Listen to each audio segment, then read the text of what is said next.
Breaking news చూస్తున్నాం. చిత్తూరు జిల్లాలో మరోసారి ఏనుగులు రెచ్చిపోయాయి. కొత్తూరు వద్ద రైతుపై ఏనుగులు గుంపు దాడి చేసింది. ఏనుగుల దాడిలో రైతు రామకృష్ణరాజు మృతి చెందాడు. పొలం పనులు చేస్తుండగా రామకృష్ణరాజుపై ఒక్కసారిగా ఏనుగుల గుంపు దాడి చేసినట్లుగా తెలుస్తోంది. అయితే 3 రోజులుగా రాజు మృతదేహం వద్దే ఏనుగులున్నాయని, సుమారుగా 16 ఏనుగులు ఉన్నట్లుగా స్థానికులు చెబుతున్నారు.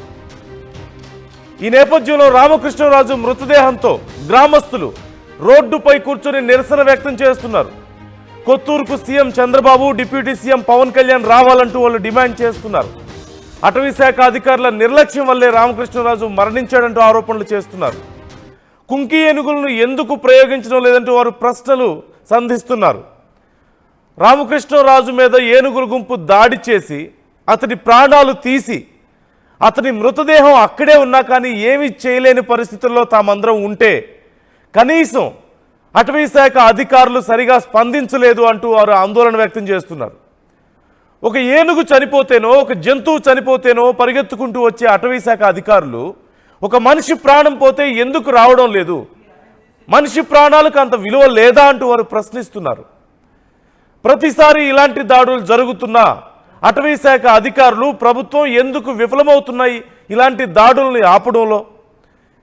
ఇలా ఏనుగుల గుంపు విజృంభిస్తున్నా, పంటలను నాశనం చేస్తున్నా, మనుషుల ప్రాణాలు తీస్తున్నా ఎందుకని ప్రభుత్వాలు, అటవీ శాఖ అధికారులు ఈ విషయాల్లో ఫెయిల్ అవుతున్నారు అని ప్రశ్నిస్తున్నారు.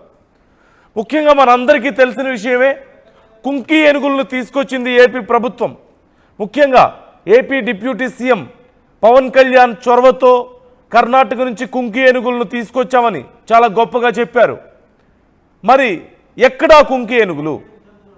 కుంకి ఏనుగులంటే ట్రైన్డ్ ఎలిఫెంట్స్. ఒక మాటలో చెప్పాలంటే ముందుగా ట్రైన్ చేసి ఉంచుతారు, వాటిని ట్రైన్ చేసిన వాళ్ళు కూడా ఉంటారు.